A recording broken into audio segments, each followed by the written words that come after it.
नमस्कार दोस्तों, पाथफाइंडर में आप सभी का स्वागत है। मेरा नाम है डॉक्टर महिपाल सिंह राठौड़ और मॉडर्न इंडियन हिस्ट्री के लेक्चर नंबर 33 में आज हम डिस्कस करेंगे रेवोल्यूशनरी नेशनलिज्म के बारे में, क्रांतिकारियों के बारे में आज हम पढ़ेंगे। तो ये है पार्ट 1।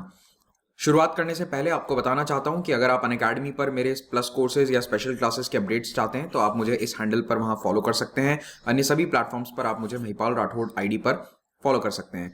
और इस लेक्चर का पीडीएफ आपको मिलेगा pathfinder_UPSC टेलीग्राम चैनल पर। अगर आप 2022 या 2023 के यूपीएससी एग्जाम की तैयारी कर रहे हैं तो अनअकैडमी सब्सक्रिप्शन पर इस वक्त एक 5-in-1 ऑफर है जिसका आप फायदा उठा सकते हैं। यहाँ पर आपको प्रिंटेड नोट्स मिलेंगे फ्री में। उसके अलावा 3 महीने की एक्स्ट्रा वैलिडिटी है। अगर प्रीलिम्स की डेट आगे चली जाती है तो प्रीलिम्स तक आपका कोर्स वैलिड होगा नेक्स्ट ईयर में, यानी जुलाई 2022 तक तो कोर्स वैलिडिटी रहेगी ही। तीसरा, आपको यहाँ पर ईएमआई ऑप्शन मिलेगा, तो आप आसान किस्तों में कोर्स को अवेल कर सकते हैं। और अगर आप महिपाल कोड यूज करेंगे तो आपको 10% डिस्काउंट मिलेगा। और इस वक्त जो यूपीएससी का कॉम्बो ऑफर है जिसमें आपको जीएस और ऑप्शनल का दोनों का कोर्स मिल जाता है, उसके प्राइसेस इस वक्त 25% स्लैश कर दिए गए हैं। तो प्लस और आइकॉनिक 2 प्रकार के सब्सक्रिप्शन है, दोनों के प्राइसेस आप यहाँ देख सकते हैं। यू डोंट हैव टू पे दिस प्राइस। अगर आप कोड यूज करते हैं तो आपको ये प्राइस पे करना होगा। रेवोल्यूशनरी नेशनलिज्म के शुरुआत की जड़ें हैं मॉडरेट कांग्रेस के फेलियर में। ना केवल मॉडरेट बल्कि एक्सट्रीमिस्ट वाला भी जो कांग्रेस का धड़ा था उससे भी ये क्रांतिकारी संतुष्ट नहीं थे। तो आपको याद ही होगा कांग्रेस की स्थापना हुई थी 1885 में, हमने ये डिस्कस कर लिया है। सूरत स्प्लिट भी हमने डिस्कस किया था। 1907 में कांग्रेस 2 हिस्सों में बढ़ जाती है। और इसी समय बंगाल में रेवोल्यूशनरी एक्टिविटीज, क्रांतिकारियों की जो एक्टिविटीज हैं, उनकी हरकतें हैं, वो बढ़नी शुरू होती हैं। और इसी समय में आप देखेंगे कि बहुत सारे संगठन बनते हैं। कई जगह हिंसक तरीकों का इस्तेमाल होता है। रेवोल्यूशनरीज की खास पहचान यही थी कि ये हिंसा के रास्ते पर चलने को तैयार थे, जैसे कि अंग्रेज अफसरों पर बॉम्ब फेंकना और किसी को गोली मार देना। इस प्रकार की हिंसक गतिविधियों में ये शामिल थे। इसीलिए इनको हम कांग्रेस से अलग तरीके से पढ़ते हैं, क्योंकि कांग्रेस में भी जो एक्सट्रीमिस्ट थे वो हिंसा के समर्थन में कभी नहीं थे। लाल बाल पाल भी जो हैं वो भी कभी हिंसा का समर्थन नहीं करते थे। 1907 में मॉडरेट्स का जो रोल है वो काफी कम हो गया था। अब मॉडरेट्स को हम पूरी तरह से फेलियर नहीं कह सकते, क्योंकि जब उन्होंने शुरुआत करी थी तब सब कुछ जीरो था। पॉलिटिकल अवेकनिंग, राष्ट्रवाद, ये सब कोई बातें करता ही नहीं था। तो स्टार्टिंग फ्रॉम जीरो उन्होंने थोड़ा बहुत तो अचीव किया ही था, क्योंकि जिस प्रकार की पॉलिटिकल कॉन्शियसनेस थी, जितनी राजनीतिक चेतना इस देश में उस समय थी, उसके मुकाबले उन्होंने ठीक ठाक काम कर लिया। लेकिन उनके जो फेलियर थे वो भी काफी ज्यादा है, क्योंकि वो बहुत कुछ अचीव नहीं कर पाए। उनका गोल क्या था? पॉलिटिक्स के अंदर भारतीय लोग आए, एडमिनिस्ट्रेशन में भारतीय लोगों को ज्यादा स्थान मिले, तो वो लोग ज्यादा कुछ हासिल नहीं कर पाए। तो अगर कभी आपसे पूछा जाता है कि मॉडरेट्स का पतन क्यों हुआ या फिर मॉडरेट्स धीरे धीरे अपना पॉलिटिकल रेलेवेंस क्यों खोते गए, तो उसके पीछे ये सारे रीजंस आपको लिखने हैं। एक सबसे बड़ा रीजन ये था कि जो मॉडरेट्स थे उनका ये मानना था कि आम आदमी कुछ नहीं कर सकता। वो आम लोगों में जो ज्यादा पढ़े लिखे नहीं थे उनमें विश्वास नहीं रखते थे, इसीलिए वो मास मूवमेंट की तरफ कभी नहीं बढ़े। उनको नहीं लगता था कि अगर रैली करके, भीड़ इकट्ठा करके कुछ हासिल हो सकता है। जबकि वो बाद में एक्सट्रीमिस्ट ने दिखाया स्वदेशी आंदोलन के दौरान कि नहीं, उससे काफी असर पड़ता है। तो मॉडरेट्स ने ग्रास रूट मूवमेंट नहीं चलाया। They did not work with the masses. Pan India campaign उन्होंने कोई भी नहीं चलाया। इनफैक्ट स्वदेशी और बॉयकॉट मूवमेंट जब चल रहा था 1905 और 7 के बीच में, बंगाल के विभाजन के बाद, उस समय भी मॉडरेट्स उसके बिल्कुल फेवर में नहीं थे।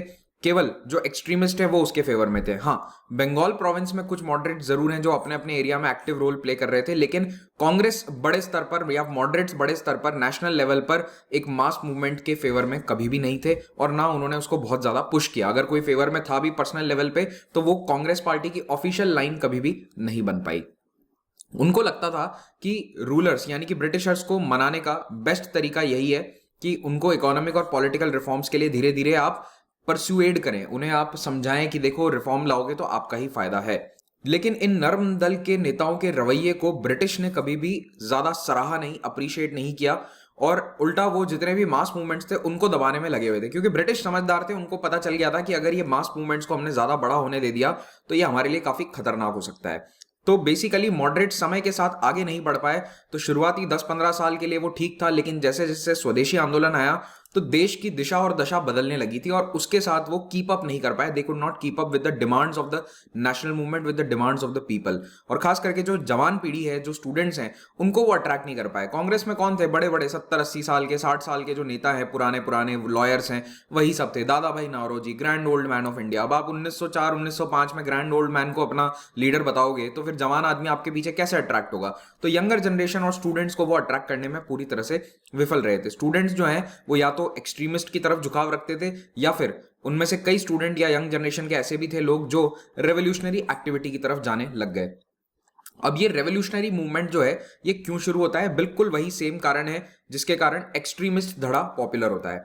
अब ब्रिटिश इस मूवमेंट को कहते थे आतंकवाद, टेररिस्ट कहते थे वो इनको। क्यों? क्योंकि ये बम फेंका करते थे, ये गोलियां चलाते थे।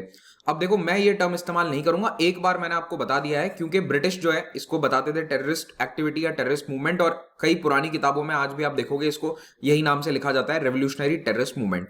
I think revolutionary is a good enough word, ठीक है, क्योंकि देखो हिंसा का इस्तेमाल तो यहां पर था, ये बात बिल्कुल भी गलत नहीं है, इट्स कंप्लीटली ट्रू। बॉम्ब फेंके गए, अभी हम पढ़ेंगे आगे कितने सारे बॉम्ब केसेस हुए हैं। तो रेवोल्यूशनरीज हिंसा का रास्ता अपनाते थे, इसीलिए अंग्रेजों ने उन्हें कहा कि ये तो टेररिस्ट मूवमेंट है। तो इस क्रांतिकारी मूवमेंट की शुरुआत इसीलिए होती है क्योंकि मॉडरेट फेल हो रहे थे और धीरे धीरे एग्रेसिव नेशनलिज्म राइज हो रहा था।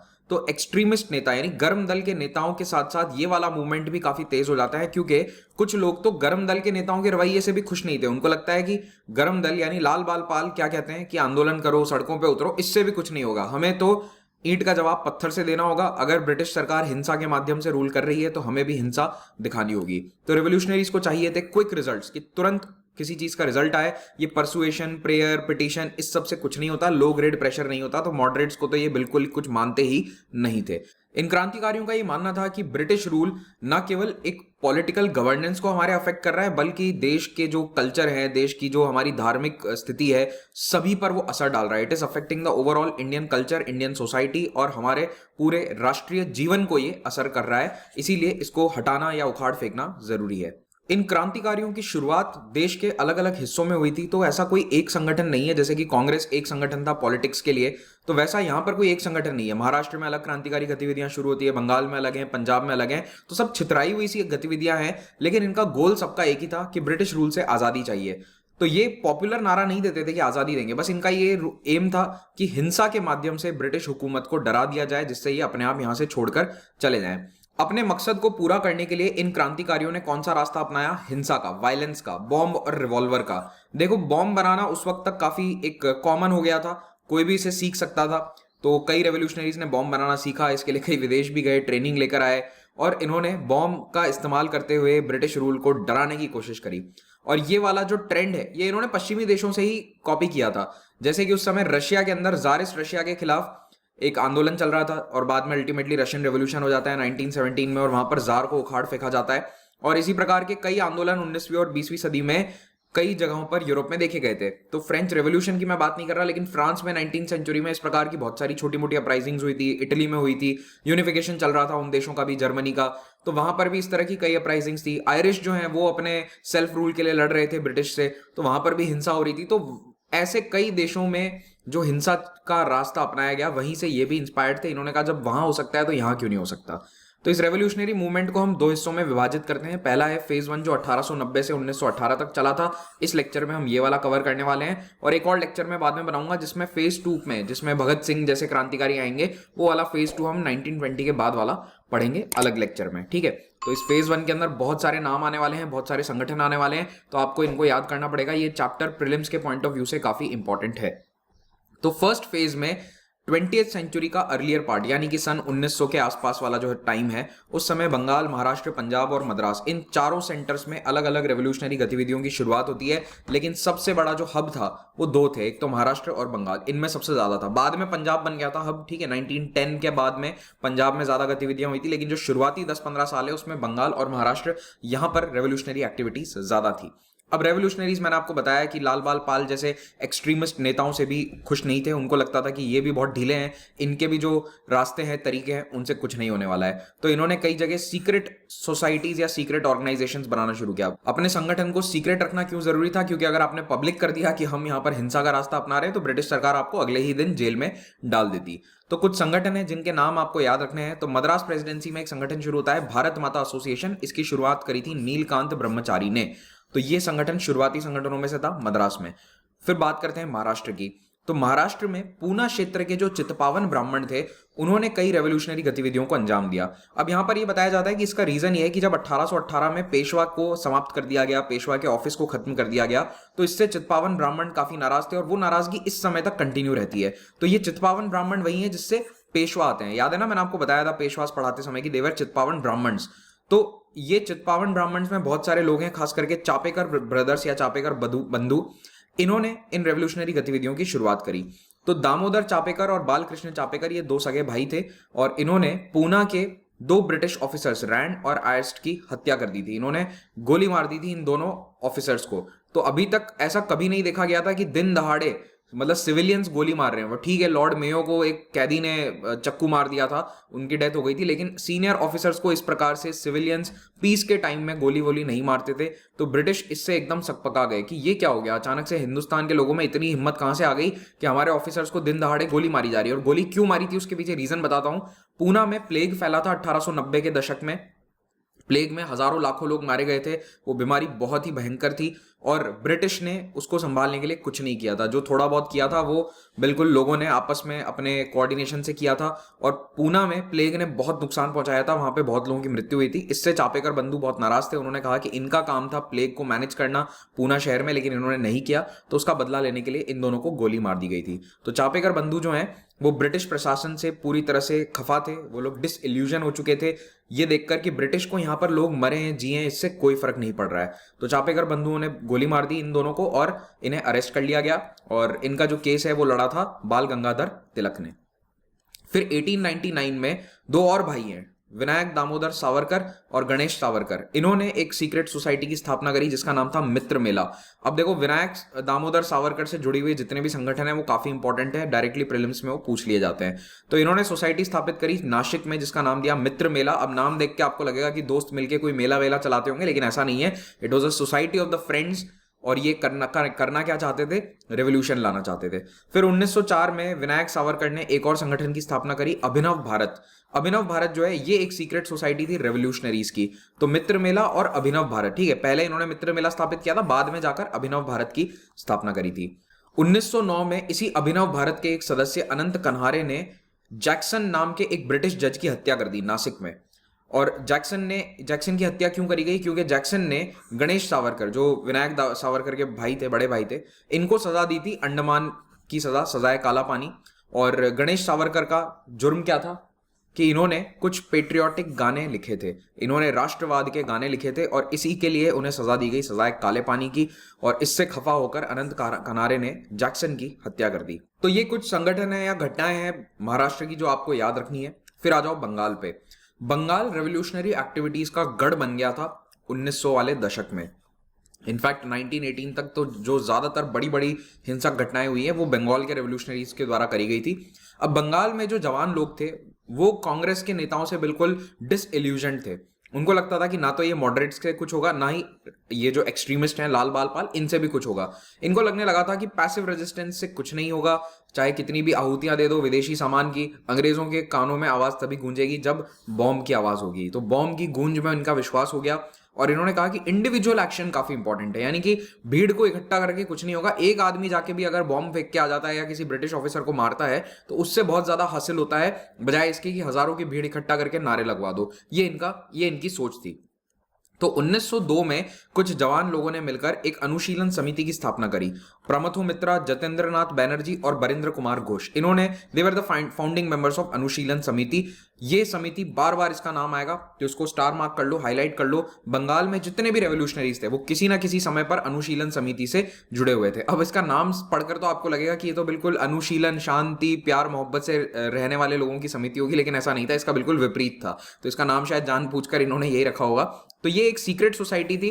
देखो, सीक्रेट रखना जरूरी था। अगर आपने बता दिया कि आप ये ऑफिस लेकर बैठे हो या कोई ऑर्गेनाइजेशन चला रहे हो जिसका काम ही ब्रिटिश सरकार को ओवरथ्रो करना है, तो तुरंत अगले दिन सबको जेल में डाल दिया जाएगा। तो अनुशीलन समिति एक सीक्रेट सोसाइटी थी। कई लोगों को पता भी नहीं होता था कि कौन इससे जुड़ा हुआ है। जो इससे लोग जुड़े हुए थे उनको भी नहीं पता कि दूसरा कौन इससे जुड़ा होगा। तो रेवोल्यूशनरी एक्टिविटीज को शुरुआत करने का श्रेय काफी हद तक इसी संगठन को जाता है, अनुशीलन समिति को, बंगाल में। एक बात और याद रखिएगा कि ये यतीन्द्रनाथ बैनर्जी जो है ये बागा जतिन नहीं है। वो बागा जतिन जो है वो यतीन्द्रनाथ मुखर्जी हैं। तो दोनों में कंफ्यूज मत होना, अभी आगे उनका भी नाम आ जाएगा। अनुशीलन समिति का एक अखबार था जिसका नाम था युगांतर। इसकी 1906 में शुरुआत करी गई थी और ये इस सीक्रेट सोसाइटी में भी एक सीक्रेट इनर सर्कल था जो इसको चलाता था, जिसमें बरिन कुमार घोष और भूपेंद्रनाथ दत्ता शामिल थे। ठीक है, तो इसका अखबार का नाम याद रखना है, युगांतर। आगे चल के इन्होंने युगांतर नाम से एक संगठन की भी शुरुआत करी थी। अनुशीलन समिति के ही कुछ लोगों ने युगांतर नाम के एक संगठन को भी चलाया था। तो पहले अखबार का नाम था युगांतर, वीकली न्यूज़पेपर। अनुशीलन समिति से जुड़े हुए दो इंपॉर्टेंट लोग आगे चलकर पॉलिटिक्स को बिल्कुल छोड़ देते हैं। जतेंद्रनाथ बैनर्जी जो फाउंडिंग मेंबर थे, और अरबिंदो घोष। अरबिंदो घोष वैसे देखो कांग्रेस के साथ काम किया करते थे ओपनली, ठीक है, ये भी एक्सट्रीमिस्ट लीडर्स में से एक थे, लेकिन अंडरग्राउंड में ये अनुशीलन समिति को भी लीड किया करते थे। इन नेताओं के साथ भी जुड़े हुए थे। ठीक है, तो बाहर कुछ और अंदर से कुछ और।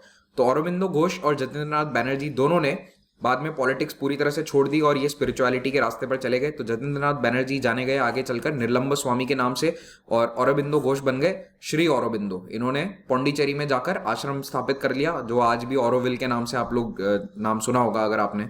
तो अरबिंदो घोष और जतेंद्रनाथ बैनर्जी, ये दोनों नाम जरूर याद रखिएगा। ठीक है, तो दोनों ने स्पिरिचुअलिटी के रास्ते पर एक तरह से संन्यास ले लिया सारी गतिविधियों से। फिर ढाका में भी एक अनुशीलन समिति स्थापित करेगी। देखो, कई शहरों में अनुशीलन समिति थी, तो एक कलकत्ता में थी, एक ढाका में थी। ढाका वाली स्थापित करी थी पुलिन दास ने। तो जो ईस्ट बंगाल वाला एरिया था वहां पर ढाका अनुशीलन समिति थी और उसमें पुलिन दास उसको लीड कर रहे थे। कलकत्ता में जो अनुशीलन समिति थी उसको धीरे धीरे कहा जाने लगा युगांतर ग्रुप, क्योंकि ये लोग युगांतर अखबार छापते थे। तो ऐसा नहीं कि दोनों बिल्कुल ही अलग थलग थे, थोड़ा बहुत जुड़ाव था, लेकिन ऐसा नहीं है कि दोनों एक ही तरीके से एक सेंट्रली कंट्रोल हो रहे हैं। ठीक है, तो ढाका के साथ साथ बहुत सारे अन्य शहर थे जहां पर इस प्रकार की अनुशीलन समिति चल रही थी। तो मायमन सिंह, फरीदपुर, बकरगंज, बारिशाल, ये सारे जगहों के नाम है। ठीक है, तो आप ये मैप में देख सकते हो, ये सब आज बांग्लादेश में आता है। बारिशाल, चितगोंग, फरीदपुर, ढाका, इन सभी जगहों पर अनुशीलन समितियों की स्थापना करी गई थी। अनुशीलन समिति से जुड़े हुए एक और रेवोल्यूशनरी थे बरिंद्र कुमार घोष, जो अरबिंदो घोष के छोटे भाई थे। इन्होंने एक किताब लिखी भवानी मंदिर। अब कई जगह आप ये देखोगे कि भवानी मंदिर को अरबिंदो घोष ने लिखा था, लेकिन इन्होंने नहीं लिखा था, इनके छोटे भाई ने लिखा था। क्योंकि अरबिंदो घोष पब्लिकली अपने नाम से इस तरह की चीजें नहीं लिखा करते थे। मैंने आपको बताया कि वो एक कांग्रेस के एक्टिव नेता भी थे, he was an active overground worker, और अंदर ही अंदर ये रेवोल्यूशनरी एक्टिविटीज को भी सपोर्ट कर रहे थे। तो भवानी मंदिर जो किताब है, इसको उस समय सिडिशियस माना गया था, यानी कि ये देश के खिलाफ मानी गई थी, अंग्रेजों के द्वारा, क्योंकि इसमें इन्होंने इस तरह की बातें लिखी थी कि द कल्ट ऑफ भवानी होना चाहिए, यानी कि भवानी को वर्शिप करते हुए, माँ भवानी को वर्शिप करते हुए हर जगह एक इंस्टीट्यूशन होना चाहिए, इसमें जवान लोग जुड़े होने चाहिए, अंग्रेज सरकार को उखाड़ फेंकने की बातें लिखी हुई थी। तो भवानी मंदिर किताब पूछ लिया जाता है कभी कभी कि किसने लिखी थी, तो याद रखना बरिन कुमार घोष ने। और बरिन कुमार घोष ने चंद्रा कानूनगो या हेमचंद्र दास इनका नाम था, इन्हें भेजा था पेरिस कि जाकर वहां पे बॉम्ब बनाना सीख कर आओ। किससे? एक रशियन रेवोल्यूशनरी था निकोलस सफ्रांस्की, जो रशिया के जार के द्वारा देश से निकाल दिया गया था। तो वो पेरिस में बैठकर बॉम्ब बनाना सिखाता था लोगों को, तो उसके पास भेजा गया था चंद्रा कानूनगो को। तो आप देख रहे हो कि कैसे कितना एक्टिव रोल था इनका इंटरनेशनल संगठनों के साथ भी। इन रेवोल्यूशनरीज ने कुछ काफी डेयरिंग अटैक किए, जिनमें से एक था 1907 में ढाका के मजिस्ट्रेट पर हमला करना। तो ढाका के मजिस्ट्रेट ट्रेन से कहीं जा रहे थे, फरीदपुर रेलवे स्टेशन पर इन पर गोलियां चला दी जाती है। इन्होंने बंगाल के लेफ्टिनेंट गवर्नर को भी असैसिनेट करने की, उनको भी मारने की कोशिश करी, लेकिन फेल हो गए। अब रेवोल्यूशनरीज के साथ प्रॉब्लम ही सबसे बड़ी ये है कि इन्होंने हमले तो बहुत सारे किए, लेकिन ज्यादातर हमलों में इनके या तो टारगेट इनका खत्म नहीं हुआ या फिर कोई और मर गया। तो इसके कारण इनका जो मूवमेंट है उसको पब्लिक सपोर्ट इतना मिल नहीं पाया बहुत ज्यादा। अप्रैल 1908 में खुड़ीराम बोस और प्रफुल्ल चाकी नाम के दो यंग रेवोल्यूशनरीज, 18-17 साल की इनकी उम्र थी, इन्होंने एक जज के ऊपर बम फेंक दिया। मुजफ्फरपुर नाम की जगह है बिहार में, वहां का जज था किंग्सफर्ड, और किंग्सफर्ड जो है वो बहुत इनफेमस था रेवोल्यूशनरीज को कड़ी से कड़ी सजा देने के लिए। तो इससे नाराज होकर खुड़ीराम बोस और प्रफुल्ला चाकी ने इस जज के कैरेज पर, कैरेज क्या होता है, घोड़े की जो बग्गी होती है, बग्गी में कहीं जा रहा था तो उस पर बम फेंक दिया किंग्सफर्ड पर। लेकिन अब वो इसकी बग्गी में बम नहीं गिरा, कंफ्यूजन हो गया कि कौन सी बग्गी में वो जज बैठा था। बम गिरा किसी दूसरी बग्गी में, और उसमें एक लॉयर का परिवार था, और लॉयर का नाम था कैनेडी। वैसे कभी पूछेंगे नहीं, लेकिन बिहार पीसीएस की कोई तैयारी कर रहा है तो लिख लेना। एक लॉयर था जिसका नाम था कैनेडी, उसकी वाइफ और उसकी बेटी की यहाँ पर मौत हो जाती है। तो ये दो महिला मर गई। इसके कारण क्या है कि अब ब्रिटिशर्स को तो एक मौका मिल गया प्रोपेगेंडा का कि देखो ये तो महिलाओं और बच्चों को मार रहे हैं जो रेवोल्यूशनरीज हैं। तो यही सब कारण थे कि रेवोल्यूशनरीज को इतना ज्यादा पॉपुलर सपोर्ट थोड़ा सा मिल नहीं पाया। तो खुड़ीराम बोस और प्रफुल्ला चाकी बिल्कुल नौजवान यंग थे, इन्होंने ये बम फेंका था। लेकिन इनको जब पकड़ने पुलिस जाती है तो प्रफुल्ला चाकी तो अपने आप को गोली मार लेते हैं कि मैं तो ब्रिटिश जेल में नहीं जाऊंगा, और खुड़ीराम बोस को ये पुलिस अरेस्ट कर लेती है और इनको फांसी पे लटका दिया जाता है। 18 साल की उम्र में ये नौजवान लड़का फांसी पर चढ़ा दिया जाता है। और इन्होंने इनके लिए एक बहुत फेमस बंगाली गाना है, एक बार विदाई दे माँ। लेकिन ब्रिटिश सरकार को समझ में आ गया कि ये 17-18 सालों के बच्चों का दिमाग नहीं है, इसके पीछे कुछ और ही फंडा है, कोई ना कोई संगठन है। और इन्होंने जब जांच पड़ताल करी तो ये पहुंचे घोष बंधुओं तक। तो घोष बंधु कौन से? बरिंद्र कुमार घोष और अरविंदो घोष। तो इनको समझ में आ गया, अंग्रेजों को, पुलिस को, कि ये दोनों भाई हैं जो पीछे से सब कुछ हैंडल कर रहे हैं। तो इन्होंने ही प्रोबेबली इन दोनों रेवोल्यूशनरीज को पूरा आइडिया दिया या फिर इनकी मदद करी। बाकी ये 18-17 साल के नौजवान कहाँ से बम बनाना सीखे। तो धीरे धीरे पुलिस अनुशीलन समिति के मेंबर्स तक पहुंचती है, तो दोनों घोष बंधुओं को अरेस्ट कर लिया जाता है। और ये वाला जो केस है इसको कहा जाता है अलीपुर कॉन्स्पिरेसी केस, क्योंकि अलीपुर जेल जो है कलकत्ता के पास, वहां पर इन सारे प्रिजनर्स को रखा गया था, अरविंदो घोष को भी रखा गया था, और वहीं पर इसका ट्रायल चलता है। तो इसीलिए जज पर फेंका गया था बम मुजफ्फरपुर में, लेकिन इसको कहते हैं अलीपुर कॉन्स्पिरेसी केस। तो इस तरह के कॉन्स्पिरेसी केस आप बहुत सारे देखोगे, Lahore conspiracy case, Delhi conspiracy case. तो ये सारे आपको नाम याद रखने हैं, कंफ्यूज नहीं होना है कि कौन सा कहां पर था, किसके द्वारा अंजाम दिया गया था। तो अलीपुर कॉन्स्पिरेसी केस में ओरिजिनली ये हुआ था, खुड़ीराम बोस को तो फांसी हो गई और अरविंदो घोष को भी फांसी होते होते रह गई थी। इनके खिलाफ जिस आदमी ने गवाही दी थी उसका जेल में मर्डर हो गया, पता नहीं किसने उसको मार दिया। तो जो एक आदमी था जो इनके खिलाफ गवाही देने वाला था, उसकी जेल में हत्या हो जाती है, और अरविंदो घोष को पुलिस जेल जज सजा नहीं दे पाए, तो ये छूट जाते हैं इस केस के अंदर। और उसके बाद ये रेवोल्यूशनरी गतिविधियां अपनी छोड़कर चले जाते हैं पौंडीचेरी, और वहां पर जाकर आश्रम खोल लेते हैं। ऐसा ये कहते थे, इन्होंने अपनी बायोग्राफी में लिखा है कि जब मैं जेल में था, अलीपुर जेल में, तो मुझे सपने में स्वामी विवेकानंद आए, मुझसे स्पिरिचुअल बातें करी, तो उससे ये थोड़ा सा पलट गए, और फिर उसके बाद जाकर अब ये स्पिरिचुअलिटी के रास्ते पर चले गए। अरविंदो घोष को इस केस में डिफेंड किया था चितरंजन दास ने, CR दास इनका एक नाम है, इनकी एक उपाधि है। क्या आप लोगों को पता है? आप मुझे बता सकते हैं कमेंट में, ये आपका क्वेश्चन है आज का, कि चितरंजन दास को क्या नाम से जाना जाता था, क्या उपाधि दी गई थी उन्हें लोगों के द्वारा। तो इनको एक्विट कर दिया गया on the lack of evidence, क्योंकि मैंने आपको बताया इनके खिलाफ कोई गवाही देने वाला नहीं बचा। बरिंद्र घोष और उलस्कर दत्त जिन्होंने बॉम्ब बनाए थे, इनको डेथ पेनल्टी दी गई थी, लेकिन बाद में उसको कम्यूट कर दिया गया, उसको लाइफ टाइम इम्प्रिजनमेंट में बदल दिया गया। तो अब देखो, जब आप वेस्ट बंगाल इलेक्शंस में हिंसा के बारे में पढ़ते हो तो थोड़ा सा आप लिंक कर सकते हो, क्योंकि अब ये क्या है कि ये करंट अफेयर हो गया, इससे जुड़े हुए क्वेश्चंस अब आ सकते हैं कि बंगाल में हिंसा जो है वो उस समय भी काफी थी। अब ऐसा लगता है हमें कि नहीं थी, लेकिन जो इंडिपेंडेंस वाला नेशनल मूवमेंट वाला टाइम था, उस समय भी वो हिंसा थी, और कहीं ना कहीं वो किसी ना किसी प्रारूप में, चाहे वो लेफ्ट मूवमेंट के रूप में हो, नक्सलबारी मूवमेंट के रूप में हो, या फिर अब आप जो देखते हैं जो पॉलिटिकल वायलेंस है उसके रूप में कंटिन्यू हो रही है बंगाल के अंदर। तो मैं ये नहीं कह रहा कि डायरेक्टली लिंक्ड है, but there is a trend of violence, a political violence since the past 130 years in Bengal region. अब आ जाते हैं पंजाब और दिल्ली, यानी कि उत्तर भारत में रेवोल्यूशनरी गतिविधियों पे। तो देखो, बंगाल गढ़ था रेवोल्यूशनरी गतिविधियों का, लेकिन इसका मतलब ये नहीं कि पंजाब भी पीछे था। तो पंजाब में 1904 में एक संगठन स्थापित किया जाता है JM चैटर्जी के द्वारा।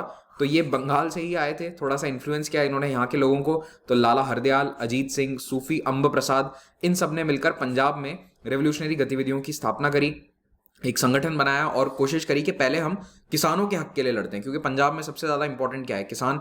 आज भी वही चल रहा है, आप जानते ही हैं, मेरे को ज्यादा बताने की जरूरत नहीं है। तो किसानों के अधिकारों के लिए इन्होंने प्रोटेस्ट करना शुरू किया। तो अजीत सिंह ने एक ऑर्गेनाइजेशन की स्थापना करी, अंजुमन मोहिब्बन ए वतन, लाहौर में। सरदार अजीत सिंह जो हैं ये भगत सिंह के चाचा थे, ठीक है। लेकिन अब भगत सिंह तो बाद में आएंगे ना, तो इनकी परिवार में सभी रेवोल्यूशनरी थे।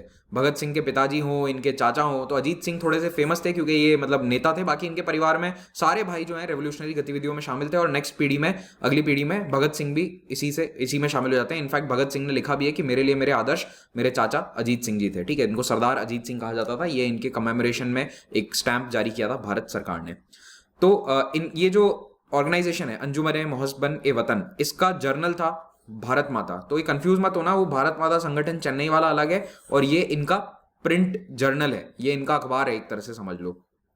तो इन्होंने अपने संगठन के माध्यम से किसानों को ये कहा कि आप रेवेन्यू मत दो, क्योंकि आपको पानी वगैरह के लिए ज्यादा चार्ज किया जा रहा है। जो कैनाल इरिगेशन की शुरुआत हुई थी उसी समय, तो उसके लिए पैसा लिया जाता था, तो उसका बहुत ज्यादा चार्जेस होते थे। तो इन्होंने चेनाब और बाड़ी दोआब के किसानों को कहा कि आप रेवेन्यू मत दो या फिर वाटर रेट्स को मत दो। इनके संगठन पर गवर्नमेंट ने काफी अच्छे से क्रैकडाउन किया और इनकी पॉलिटिकल मीटिंग्स को बैन कर दिया। लाला लाजपत राय जो इनसे जुड़े हुए थे और सरदार अजीत सिंह, दोनों को सजाए काला पानी में भेज दिया गया। लेकिन जब इनको जेल से जब इन्हें जेल से छोड़ा गया, तो उसके बाद सरदार अजीत सिंह फिर से आकर रेवोल्यूशनरी गतिविधियां स्टार्ट करते हैं। लेकिन इस बार ये ओवरग्राउंड नहीं करते। देखो, ये वाला संगठन तो सीक्रेट नहीं था, ये वाला ओवरग्राउंड संगठन था। ओवरग्राउंड अंडरग्राउंड तो समझते हो ना, अंडरग्राउंड का मतलब कोई चीज सीक्रेट में चल रही है, मतलब खुले में ओपन में नहीं है। कि मीटिंग हो रही है तो ऐसा नहीं कि अखबार में नोटिस दे रहे हैं कि आ जाओ सब मीटिंग करेंगे। तो जैसे अगर आज के समय में आप देखो तो पॉलिटिकल रैलीज वगैरह ये सब ओवरग्राउंड होता है, लेकिन कई संगठन अंडरग्राउंड भी काम करते हैं। तो ये वाला जो संगठन है ये पहले ओवरग्राउंड एक्टिविटीज में शामिल था। जब ये जेल से छूटकर वापस आया तो इनको समझ में आ गया कि सरकार इस तरह से तो हम पे क्रैकडाउन करती रहेगी। तो इन्होंने 1907 में जेल से छूटने के बाद सरदार अजीत सिंह ने कई जगह रेवोल्यूशनरी। नवंबर 1908 में लयालपुर, जो कि आज पाकिस्तान का फैसलाबाद सिटी है, वहां के डेप्यूटी सुपरिटेंडेंट ऑफ पुलिस की हत्या कर दी जाती है। वो और उसका जो असिस्टेंट था, ऑर्डरली मतलब कि उनका असिस्टेंट होता है या जो उनका काम वगैरह करता है, तो इन दोनों की हत्या कर दी जाती है। और ये पंजाब में पहली असैसिनेशन की घटना थी जिसमें किसी सरकारी अफसर को मार दिया गया था दिन दहाड़े। दिसंबर 1909 में अंबाला के डिप्टी कलेक्टर के घर के अंदर एक बम फेंका जाता है, और उसमें हालांकि उनकी डेथ नहीं होती है, बट बम फेंकना वो भी डिप्टी कलेक्टर के घर में काफी बड़ी बात थी। लेकिन पूरे उत्तर भारत में या परहैप्स पूरे भारत में सबसे बड़ा और फेमस जो बॉम्बिंग केस है वो हुआ था 23 दिसंबर 1912 को, जब भारत के वाइसरॉय लॉर्ड हार्डिंग के ऊपर बम फेंक दिया गया। जो ब्रिटिश सरकार का सबसे बड़ा ऑफिसर है, जो सबसे बड़ा सिंबल है ब्रिटिश एडमिनिस्ट्रेशन का भारत में, उस व्यक्ति की सिक्योरिटी को ब्रीच करते हुए बम फेंकना काफी बड़ी बात थी। तो 1912 में क्या हो रहा था, याद है आपको 1911 का जो दिल्ली दरबार था उसमें क्या अनाउंस किया था कि दिल्ली कैपिटल बना दिया जाएगा कैलकाटा से मूव करके। तो 1912 में एक्चुअली में शिफ्टिंग होती है। तो जब दिल्ली में राजधानी स्थापित करी गई तो एक प्रोसेशन निकाला गया चांदनी चौक से, जो आज का जो प्रेसिडेंट हाउस है, राष्ट्रपति भवन है, वहां तक। तो उस बीच में इस प्रोसेशन के ऊपर बम फेंका जाता है राश बिहारी बोस और सचिन सान्याल के द्वारा। बहुत इंपॉर्टेंट है, ये नाम भूल के भी आपको भूलने नहीं है। तो राश बिहारी बोस, इनका नाम आगे भी आएगा, ये आईएनए की स्थापना में भी काफी इंपॉर्टेंट है। और अभी जो आगे एक और नाम आने वाला, एक और कॉन्स्पिरेसी आने वाली है, उसमें भी इनका नाम आएगा। तो राश बिहारी बोस और सचिंद्र नाथ सान्याल, इन्होंने हार्डिंग के काफिले पर बम फेंका। और अगेन हार्डिंग की डेथ नहीं होती है, लेकिन हार्डिंग का एक अटेंडेंट था, एक नौकर था, उसकी वहां तुरंत डेथ हो जाती है। तो हार्डिंग को थोड़ी बहुत चोट लगती है। तो ये मतलब एक बहुत ही इंपॉर्टेंट घटना थी कि नया कैपिटल स्थापित हो रहा है। और कैलकाटा से दिल्ली कैपिटल लाने के पीछे वन ऑफ द रीजंस यही था कि कैलकाटा में या बंगाल में रेवोल्यूशनरी एक्टिविटीज काफी बढ़ गई थी। तो अंग्रेजों को लगने लगा कि थोड़ा शांति वाले इलाके में जाते हैं, और जहां पे ये पहुंचे यहाँ, तो यहाँ पर अशांति फैल गई। इस बॉम्बिंग के बाद 13 लोगों को हिरासत में लिया गया, और इस केस का जो ट्रायल चला था, जो कोर्ट केस चला था, उसको कहते हैं दिल्ली कॉन्स्पिरेसी केस। और यहाँ पर एक व्यक्ति जो इसमें शामिल था, दीनानाथ नाम का एक सरकारी कर्मचारी था, वो भी इन रेवोल्यूशनरीज के साथ इनकी गतिविधियों में शामिल था। तो इसको सरकार ने प्रेशर में, इसको पुलिस ने प्रेशर में सरकारी गवाह बना लिया, और बाकी कई लोगों के खिलाफ इसने गवाही दे दी। तो 4 लोगों को यहाँ पर फांसी की सजा होती है, अमीर चंद, अवध बिहारी, बाल मुकुंद और बसंत कुमार विश्वास, इन लोगों को होती है फांसी की सजा। लेकिन एक्चुअली में जिन्होंने बॉम्ब फेंका था, देखो बॉम्ब एक आदमी फेंकता है, लेकिन उसके पीछे 10-15 लोग होते हैं जो पूरा प्लान करते हैं, ऑर्गेनाइज करते हैं। तो ये दोनों तो पकड़ में नहीं आए पुलिस के, लेकिन इन लोगों को पकड़कर फांसी की सजा दे दी जाती है। राश बिहारी बोस देश छोड़कर जापान चले जाते हैं, और जापान में रहते हुए कुछ समय बाद में ये जर्मनी भी गए, लेकिन मोस्टली जापान में रहे अगले 30 साल। इन्होंने बहुत कोशिश करी कि भारत में क्रांति आए, रेवोल्यूशनरीज एक्टिविटी को ये सपोर्ट करते रहते थे। और अल्टीमेटली 1940s में ये इंडियन नेशनल आर्मी की स्थापना करने वाले प्रमुख लोगों में से एक बनेंगे। जो आईएनए, जिसको बाद में सुभाष चंद्र बोस ने संभाला था, उसकी शुरुआत राश बिहारी बोस के द्वारा करी गई थी। क्योंकि जापान में ये बहुत साल रहे थे, तो जापान की सरकार के काफी निकट आ गए थे। तो जब वर्ल्ड वॉर 2 चल रहा था, तो जापान गवर्नमेंट ने इनको बोला कि अब समय आ गया कि आप जाकर अपनी क्रांति करो। तो हालांकि इनकी एज काफी हो गई थी तब तक, इनसे हुआ नहीं, तो फिर सुभाष चंद्र बोस ने टेक ओवर कर लिया था। फिर जो अनुशीलन समिति थी उसमें अब दो लोग जो सबसे इंपॉर्टेंट थे वो रिटायर हो चुके थे, मैंने आपको बताया कौन, औरबिंदो घोष सन्यासी बन गए, और दूसरे थे जतेंद्रनाथ बैनर्जी, वो भी चले गए थे निर्लंब स्वामी बनकर, है ना।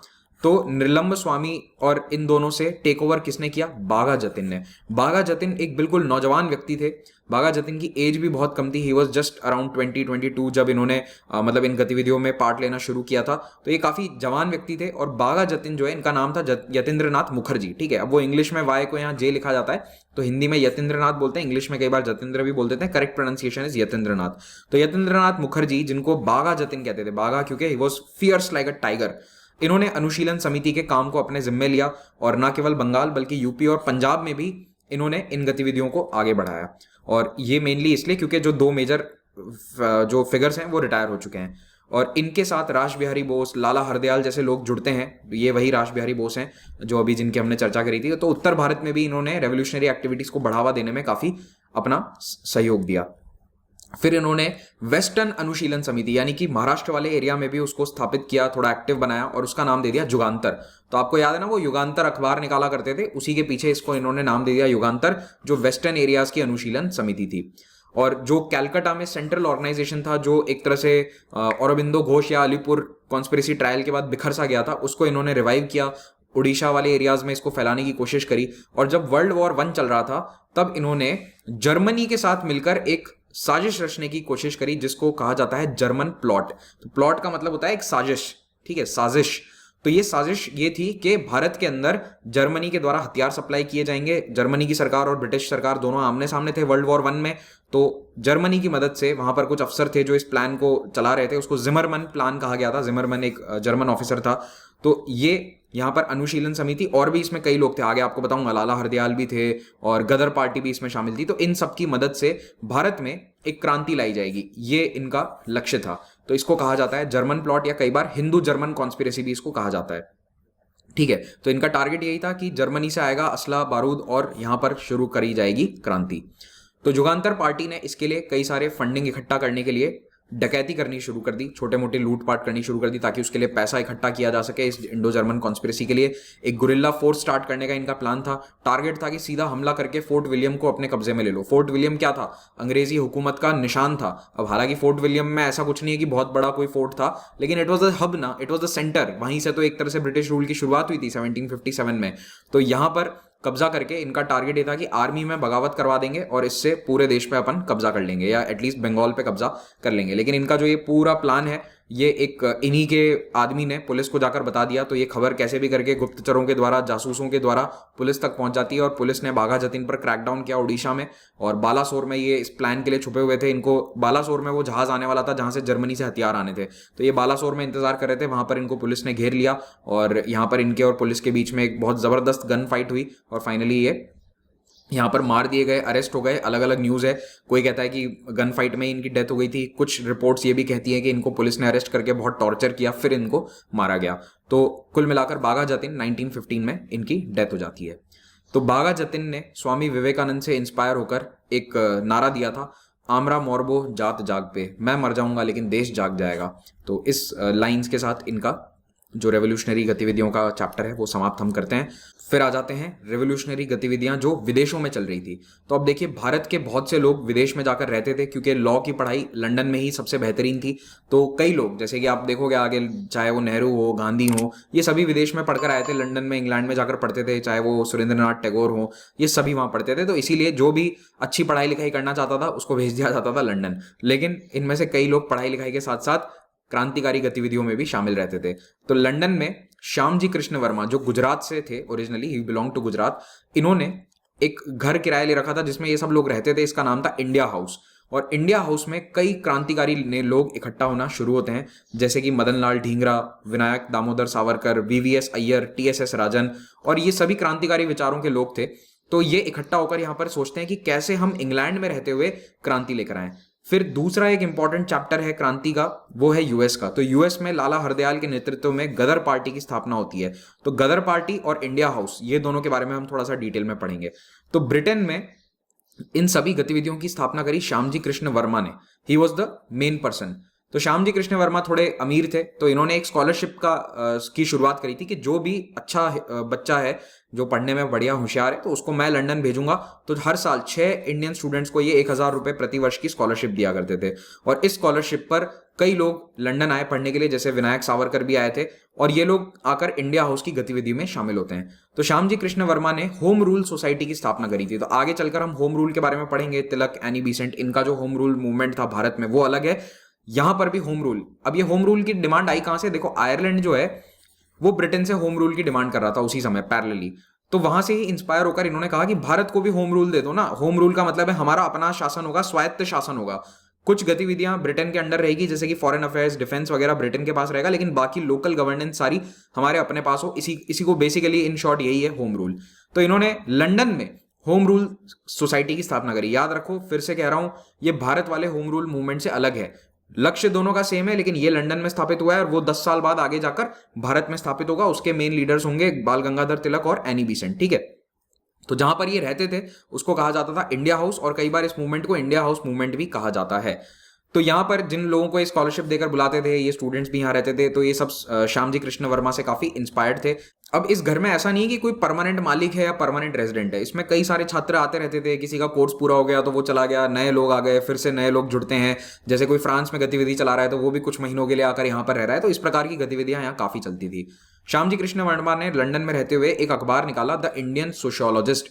मतलब ये मंथली जर्नल था, अखबार नहीं था, महीने में एक बार छपता था। इंडियन सोशियोलॉजिस्ट के माध्यम से इनका लक्ष्य क्या था कि जो पढ़े लिखे अंग्रेज लोग हैं उनको भारत की व्यथा के बारे में बताया जाए कि भारत की हालत कितनी खराब है और अंग्रेजी हुकूमत क्यों वहां के लिए गलत है। तो इस प्रकार का अपने अखबार के माध्यम से ये यहाँ पर जानकारी फैलाना चाहते थे। तो इंडियन सोशियोलॉजिस्ट यही काम करता था, कहां पर? लंदन में।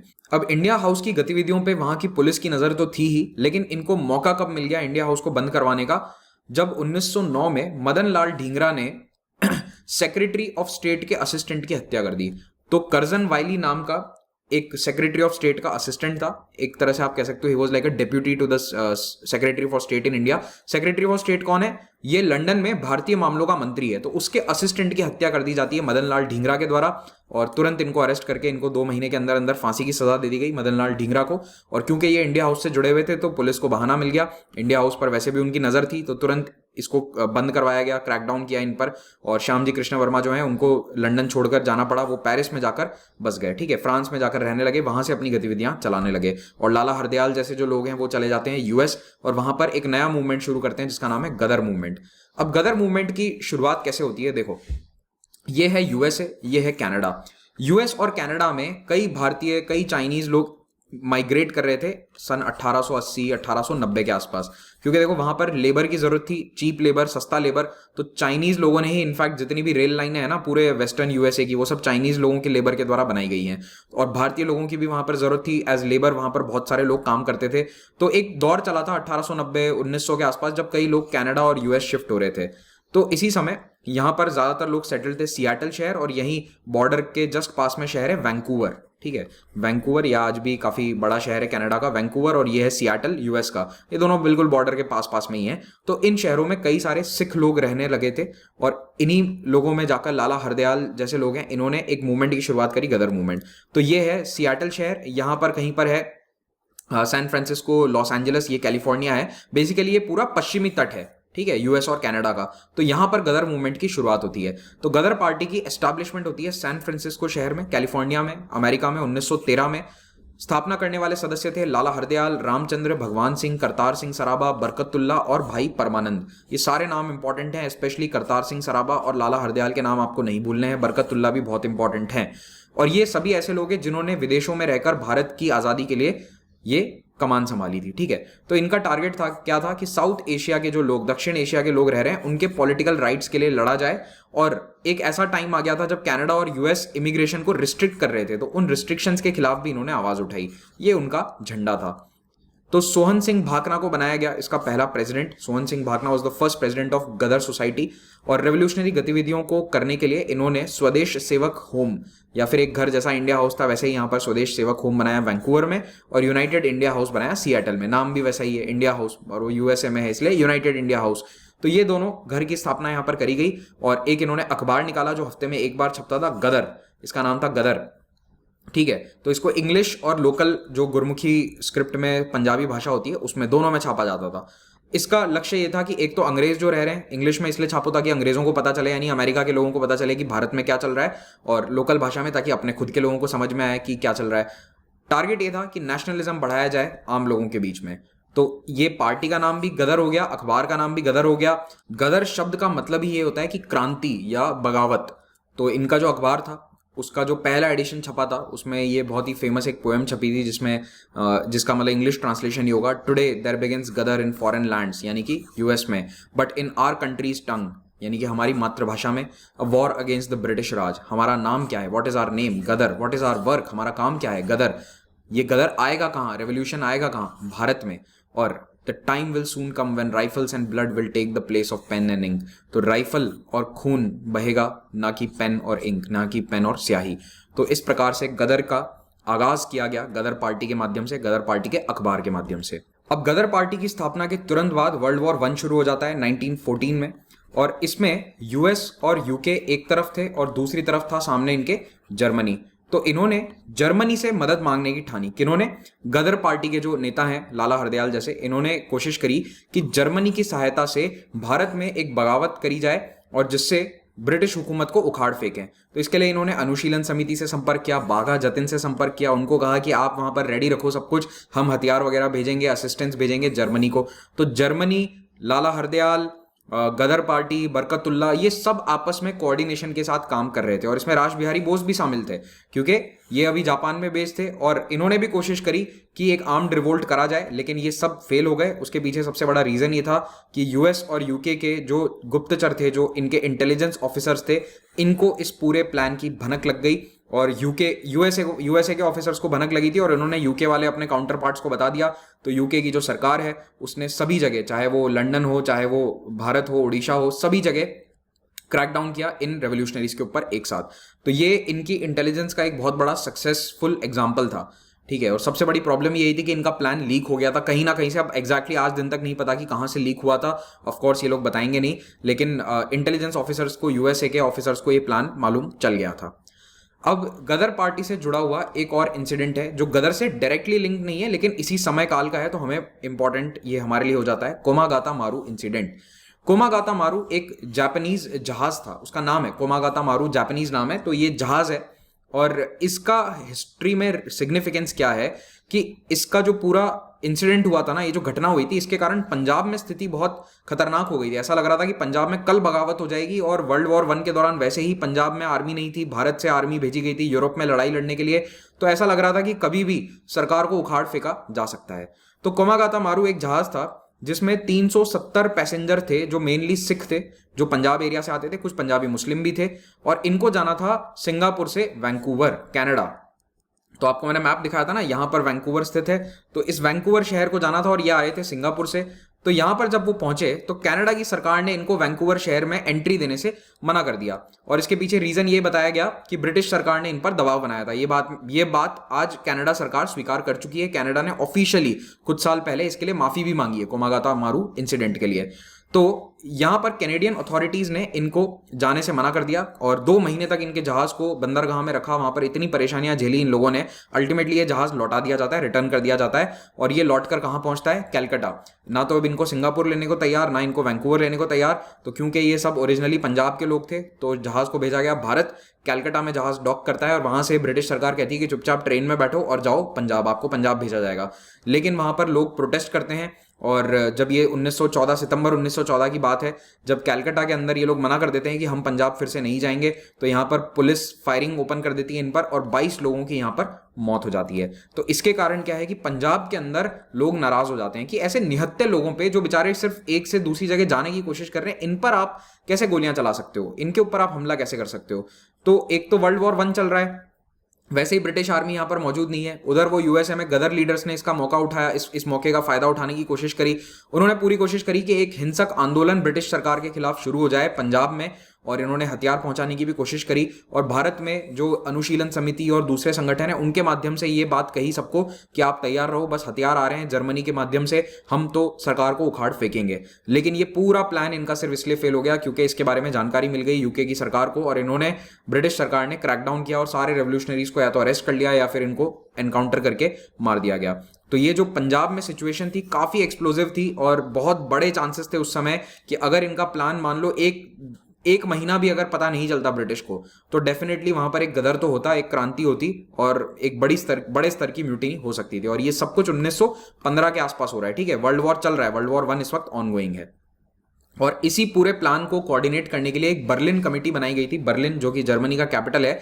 तो वहां पर जर्मनी की सरकार भी पूरा इसको सपोर्ट कर रही थी। तो वहां पर Berlin committee for Indian independence नाम से एक समिति बनाई जर्मन सरकार ने 1915 में, और इसमें कुछ इंडियन लोग भी थे, वीरेंद्र नाथ चट्टोपाध्याय, भूपेंद्र नाथ दत्ता, लाला हरदयाल, और फॉरेन ऑफिस अंडर जिमरमान प्लान। तो जिमरमान प्लान इस पूरे प्लान का नाम था, आफ्टर जर्मन ऑफिसर था एक जिमरमान उसके पीछे। इसको हिंदू जर्मन कॉन्स्पिरेसी भी कई बार कहा जाता है या जर्मन प्लॉट भी कहा जाता है, मतलब अंग्रेज इसको जर्मन प्लॉट कहते हैं और कई लोग इसको हिंदू जर्मन कॉन्स्पिरेसी भी कहते हैं। इसका एक्चुअल नाम जिमरमैन प्लान था।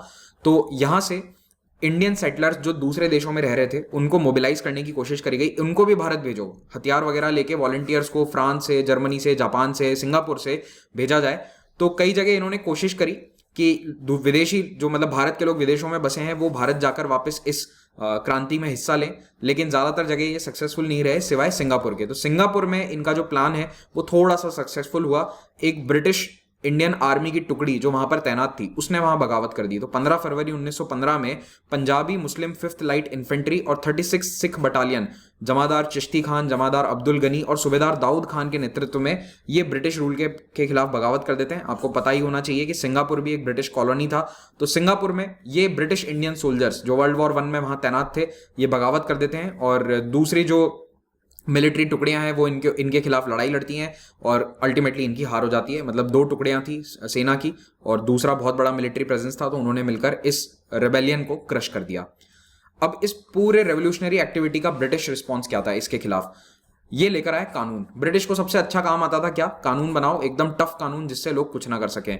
तो 1907 में इन्होंने बनाया prevention of seditious meetings act. Seditious का मतलब होता है देशद्रोह, सिडिशन का मतलब होता है देशद्रोह। तो देशद्रोही गतिविधियों के लिए अगर कोई मीटिंग करता है तो उसको तुरंत जेल में डाला जाएगा।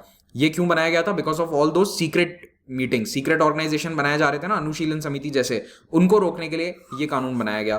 फिर बनाया एक्सप्लोजिव सब्सटेंसेस एक्ट कि कोई भी गोला बारूद इस तरह का सामान नहीं रख सकता जिससे बम बनाया जा सके, तो ये कानून लाया गया 1908 में। फिर इन्होंने क्रिमिनल लॉ अमेंडमेंट एक्ट 1908 में पास किया। इसमें भी कुछ जो सजा होती है वो कड़ी सजाएं दे दी गई, प्रावधान थोड़े चेंज किए गए सजा के, अगर कोई इस प्रकार की गतिविधि में, टेररिस्ट गतिविधि में उनके अनुसार लिप्त पाया जाता है। Newspaper incitement to offences act 1908, अगर कोई अखबार छापता है और उसमें देश विरोधी गतिविधियों के बारे में जिक्र करता है या फिर किसी को भड़काने की कोशिश करता है तो वो भी अब एक कानूनन जुर्म है।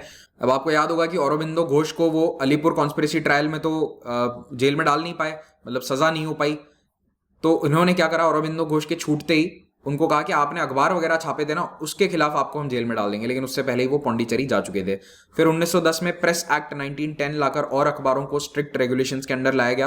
और फाइनली सबसे स्ट्रॉन्ग कानून डिफेंस ऑफ इंडिया एक्ट 1915, ये सबसे मजबूत कानून था जो इन्होंने बेसिकली पंजाब वाली अपराइजिंग को रोकने के लिए लागू किया था। तो पंजाब में इनको समझ में आ गया था कि वो तो हमने टाइमली पता चल गया हमें, वरना पंजाब में पक्का अपराइजिंग हो जाती। तो उस स्थिति को रोकने के लिए डिफेंस ऑफ इंडिया एक्ट पास किया गया, जिसके तहत कोई भी व्यक्ति जेल में डाला जा सकता है अगर इनको हल्का सा डाउट भी है कि वो देश विरोधी या फिर राजा के खिलाफ, मतलब किंग्स रूल के खिलाफ अगर कोई काम कर रहा है, हिज मैजेस्टीज रूल के खिलाफ काम कर रहा है, तो उसको जेल में डाला जाएगा, चाहे वो कोई ब्रिटिश नागरिक ही क्यों ना हो, चाहे वो कोई भारतीय आदमी भी क्यों ना हो, कोई भी हो उसको जेल में डालेंगे। और यही कानून आगे चलकर रॉलेट एक्ट के रूप में थोड़ा सा मॉडिफाई कर दिया गया था। तो रॉलेट एक्ट, रॉलेट सत्याग्रह के बारे में हम आने वाली क्लासेस में पढ़ेंगे, और किसी ना किसी प्रकार से इसको सेकेंड वर्ल्ड वॉर वाला टाइम पीरियड है तब भी यूज किया गया। इनफैक्ट जो आज हमारे इमरजेंसी के प्रोविजंस है ना, वो यहीं से थोड़े थोड़े इंस्पायर्ड हैं। ठीक है, डायरेक्टली लिख मत देना पॉलिटी के अंदर ये, क्योंकि डायरेक्टली वहां से नहीं लिए गए हैं, लेकिन इंस्पायर्ड जरूर थोड़े से यहीं से हैं। ठीक है, तो this was kind of A emergency provision. अब 1918 के बाद ये रेवोल्यूशनरी गतिविधियां थोड़ी सी धीमी पड़ जाती हैं, कारण ये जो सारे नए कानून बनाए थे दे वर्कड। ठीक है, इनका इस्तेमाल करके पुलिस सारे रेवोल्यूशनरीज को जेल में डाल देती थी। अब जेल में अब आप 5 साल 10 साल रहोगे तो फिर कहां से रेवोल्यूशनरी गतिविधि चलाओगे। तो पुलिस का क्रैकडाउन काफी स्ट्रिक्ट हो गया। और इसी समय 1915 के आसपास जब वर्ल्ड वॉर 1 चल रहा था, होम रूल की बातें होनी शुरू हो गई थी। Responsible government, home rule movement Bharat में चालू हो गया था बाल गंगाधर तिलक, एनी बेसेंट के नेतृत्व में। तो इसीलिए लोगों को लगने लगा कि भाई ये क्रांतिकारी गतिविधियां, बम वगैरह फेंकने से क्या होगा, इससे तो ब्रिटिश और ज्यादा सख्त हो जाएंगे, हमारा ही नुकसान है। तो होम रूल मूवमेंट मिल तो रहा है, उन्हें लग रहा था उस समय कि होम रूल मिल जाएगा। वर्ल्ड वॉर 1 में ब्रिटिश हुकूमत एक समय इतनी कमजोर हो गई थी, मतलब ब्रिटिश गवर्नमेंट वहां पर ब्रिटेन में वर्ल्ड वॉर 1 में, क्योंकि वो जीत नहीं रहे थे ना, तो इतनी कमजोर हो रही थी कि लग रहा था कि होम रूल मिल जाएगा। और उन्होंने साउथ अफ्रीका वगैरह में to some extent home rule दे दिया था, साउथ अफ्रीका ऑस्ट्रेलिया में। तो ऐसा लग रहा था कि यहां पर भी दे देंगे। फिर 1917-18 के आसपास गांधी जी भी भारत आ गए और नॉन वायलेंस की चर्चा होनी शुरू हो गई 1919 के बाद में। तो इस प्रकार से ये वाला जो पूरा मूवमेंट है ये थोड़ा सा स्लो पड़ जाता है। और फिर सेकंड फेज इसका आप देखोगे 1920s में, लेट 1920s में भगत सिंह और जो उनके क्रांतिकारी मेथड्स हैं वो सब आएंगे। तो वो फेज 2 हम पढ़ेंगे। और अब हम आगे पढ़ेंगे नेक्स्ट लेक्चर के अंदर जो 1910 वाला जो पूरा दशक है, उस समय हमारे राष्ट्रीय आंदोलन का क्या हाल था, के अंदर पॉलिटिक्स हो रही थी, इंडियन नेशनल कांग्रेस के क्या हाल थे, होम रूल का क्या हाल था, वो सब हम पढ़ेंगे अगले लेक्चर में। अकेडमी के अन्य एग्जाम्स के लिए भी कोर्सेज अवेलेबल हैं, इनको आप चेकआउट कर सकते हैं। इनका ये प्राइस है और हमारी फ्री टेस्ट सीरीज है, इनका फायदा उठाइए। टेस्ट सीरीज में एनरोल करने के लिए आपको बस एक कोड की आवश्यकता है, so you can use the code Mahipal. मेरा एक प्लस कोर्स इस वक्त ऑनगोइंग है, आप चाहें तो उसको ज्वाइन कर सकते हैं। रात को 8 बजे उसकी क्लास होती है, आर्ट एंड कल्चर का कोर्स है। हर रविवार को कॉम्बैट होता है, कॉम्बैट में हिस्सा लेकर आप स्कॉलरशिप जीत सकते हैं और देश भर के एस्पिरेंट्स के सामने अपनी रैंक पता कर सकते हैं। Thank you very much and please subscribe to pathfinder.